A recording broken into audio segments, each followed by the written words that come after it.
Olá pessoal, sejam bem-vindos mais uma vez a esse encontro para a realização do Evangelho no Lar da Casa dos Espíritos. Sejam bem-vindos. Meu nome é Sérgio, sou um dos colaboradores da casa. Nesse primeiro momento, realizaremos a prece de abertura, para em seguida a Beatriz ler o texto evangélico e a Vânia logo após fazer o comentário ajudando-nos na reflexão do mesmo. E após, retorno para a prece de encerramento. Então vamos lá, fechando os nossos olhos, inspirem profundamente, soltando o ar bem devagar. Vamos elevar nossos pensamentos a Jesus Cristo, nosso Mestre amado, higienizando nossa mente, para que fique receptiva aos ensinamentos do Evangelho do Cristo. Sustenta-nos, Jesus, para que possamos colocar esses ensinamentos em prática em nosso dia a dia. Que assim seja. Capítulo 17. Sede perfeitos. Caracteres da perfeição. Amai os vossos inimigos, fazei o bem àquele que vos odeiam e orai por aqueles que vos perseguem e que vos caluniam, porque senão amais, senão aqueles que vos amam, que recompensa com isso tereis? Os publicanos não o fazem também? E se vós não saudardes, senão vossos irmãos, que fazei nisso mais que os outros? Os pagãos não o fazem também? Sede, pois, vós outros perfeitos, como o vosso Pai Celestial é perfeito. São Mateus, capítulo 5, versículo de 49 a 48. Uma vez que Deus possui a perfeição infinita em todas as coisas, esta máxima: sede perfeitos, como o vosso Pai Celestial é perfeito. Tomada ao pé da letra, pressuporia a possibilidade de se atingir a perfeição absoluta. Se fosse dado à criatura ser tão perfeita quanto o Criador, ela tornar-se-lhe-ia igual, o que é inadmissível. Mas os homens aos quais Jesus se dirigia não teriam compreendido essa nuance. Ele se limitou a lhes apresentar um modelo e lhes disse para esforçarem por alcançá-lo. É preciso, pois, entender, por essas palavras, a perfeição relativa, aquela da qual a humanidade é suscetível e que jamais a aproxima da divindade. Em que consiste essa perfeição? Jesus o disse: amar os inimigos, fazer o bem àqueles que nos odeiam, orar por aqueles que nos perseguem. Ele mostra assim que a essência da perfeição é a caridade em sua mais larga acepção, porque ela implica a prática de todas as outras virtudes. Com efeito, observando-se os resultados de todos os vícios, e mesmo dos simples defeitos, se reconhecerá que não há nenhum que não o altere, mais ou menos, o sentimento da caridade, pois todos têm o seu princípio no egoísmo e no orgulho, que não são a sua negação, porque tudo o que superexcita o sentimento da personalidade destrói ou, pelo menos, enfraquece os elementos da verdadeira caridade, que são a benevolência, a indulgência, a abnegação e o devotamento. O amor ao próximo, levado até ao amor dos inimigos, não podendo se aliar com nenhum defeito contrário à caridade, é por isso mesmo sempre o indício de maior ou menor superioridade moral, de onde resulta que o grau de perfeição está na razão direta da extensão deste amor. Por isso, Jesus, depois de ter dado aos seus discípulos as regras da caridade, naquilo que ela te tem mais sublime, lhes disse: Sede, pois, perfeitos, como vosso Pai Celestial é perfeito. Olá, meu nome é Vânia, eu sou uma das trabalhadoras voluntárias da Casa dos Espíritos e queria aproveitar esse momento para a gente refletir um pouquinho acerca daquilo que foi lido pela nossa colega Beatriz, né? E que fala sobre o capítulo Sede Perfeitos e dos caracteres da perfeição. Então, refletindo sobre isso, a gente exalta dessa leitura o ensinamento maior que Jesus quis deixar é relativo à caridade. Porque a caridade, ela consegue envolver todas as virtudes. E quando a gente fala em caridade, não é só a caridade material. Aliás, a maior preocupação de Jesus é com o outro lado da caridade, né, que é justamente aquele que envolve sentimentos, que envolve emoções, que envolve comportamentos. A caridade material, ela é mais divulgada, ela é mais difundida, até por ser mais fácil. Para quem tem, é muito mais fácil você exercer a caridade através de uma doação, através de um cheque, de um donativo. Mas a maior caridade e a mais bem vista aos olhos de Deus e de Jesus é justamente aquela caridade que a gente exerce sem nenhum bem material. Qualquer pessoa pode exercer a caridade, seja através de um sorriso, de uma palavra, de uma boa ação, de um incentivo, dos próprios silêncios. Muitas vezes o saber ouvir, o ter alguém para nos ouvir é de uma grande caridade. E principalmente o perdão. O perdão é uma grande caridade que se faz para o próximo e principalmente para nós mesmos. Porque quando a gente está encarcerada num sentimento de inimizade, de ódio, fatalmente a gente está acorrentado a esse sentimento. Então, o perdão, ele é libertador. Além de ser uma caridade, ele ainda é libertador. E como Jesus, nos seus ensinamentos, coloca dentre os maiores deles, amar o vosso próximo como a ti mesmo, significa que para que eu consiga perdoar, eu vou ter que aprender a amar.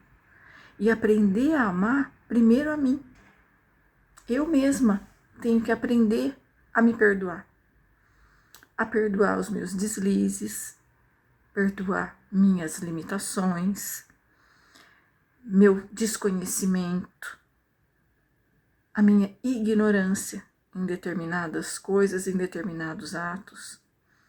E na medida em que eu me perdoo, eu consigo me colocar no lugar do outro e realizar o perdão desse outro. Porque quando a gente erra, a gente cometeu uma falha, uma dificuldade. Mas isso não significa que não tenha volta, que não tenha conserto. Tudo aos olhos de Deus são lições.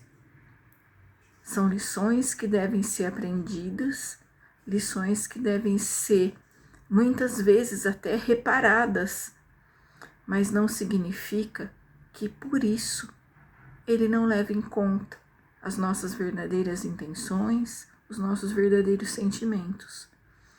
Então, voltando ao tema do sede perfeitos, a gente busca uma perfeição. Isso é até inconsciente. A gente busca a perfeição, mas sabe que é uma perfeição relativa, porque ela está ligada ao nosso grau de evolução, ao nosso grau de entendimento da realidade, e por isso sujeita ao cometimento de falhas.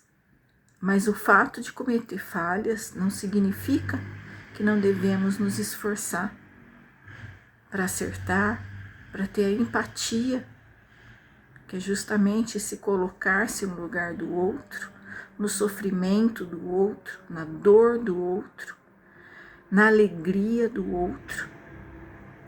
Às vezes é mais fácil a gente encontrar uma pessoa que divida uma dor e uma tristeza do que uma alegria, porque muitas vezes o bem, o bem-estar, a alegria, a felicidade despertam a inveja. Então a gente tem que saber que a mescla de sentimentos a que nós estamos sujeitos merecem o cuidado e merecem realmente a caridade. A caridade no entendimento que temos que ter da limitação de nós mesmos, do nosso próximo.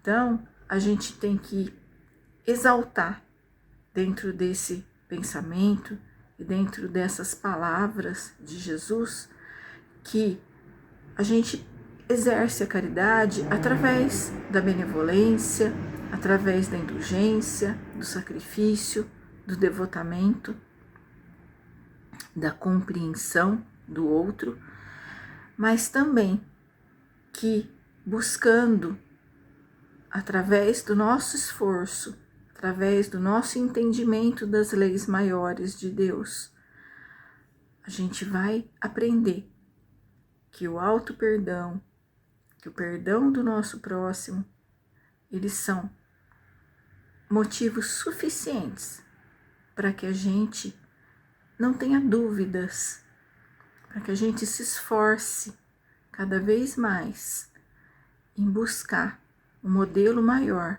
de Jesus para guiar os nossos passos, sempre tendo cuidado de entender que estamos num planeta ainda de provas, de expiações que demonstram o nosso grau, né? O nosso grau de entendimento. Se estamos aqui é porque somos próprios desse grau. Então, não adianta exigir de nós uma perfeição que ainda está longe, mas sim galgar, passo a passo, degrau a degrau, a busca dessa perfeição. E como dizia Chico Xavier, ninguém é suficientemente perfeito para exigir do outro o que ainda não conseguiu realizar dentro de si. Então, sejamos menos exigentes com o nosso próximo. Se ainda não conseguimos a perfeição em nós, não podemos ter a expectativa de encontrar essa perfeição no outro. Então, ficam aqui essas palavras, essas reflexões, para que todos, a cada momento, a cada atitude, repensemos se estamos agindo em busca realmente da perfeição. Fiquem com Deus, que a paz de Jesus inunde o coração de cada um. Muito obrigada. E assim, meus amigos, após a leitura, a reflexão desse texto, muito significativo, muito precioso para o nosso ensinamento, para a nossa evolução, o nosso autoconhecimento. Encerramos o presente Evangelho no Lar, agradecendo a Jesus, através de uma prece. Fechemos os olhos novamente. Relaxamos, a respiração tranquila, como é o coração de Jesus. Agradecemos a Jesus, nosso Mestre, nosso irmão querido, o governador desse planeta, tão humilde, tão singelo, que nos ensinou a maior força do universo, que é o amor, que dissipa tudo, dissipa guerras, discórdias, raivas, ódios. Ele é a libertação, Ele é a luz, e o Evangelho é a estrada ao encontro dessa luz. E praticando, e estudando, e refletindo, nós caminhamos na nossa evolução, no nosso aprimoramento espiritual, com o objetivo de servir aos nossos irmãos, sempre, cada vez mais. A caridade sendo um dos nossos guias e o amor comandando tudo. Peço o vosso amparo para a realização do próximo Evangelho, que estejamos todos juntos, com muita paz, muita esperança, e sendo acolhidos nesses braços de Pai, que são os vossos, Senhor Jesus. Que assim seja.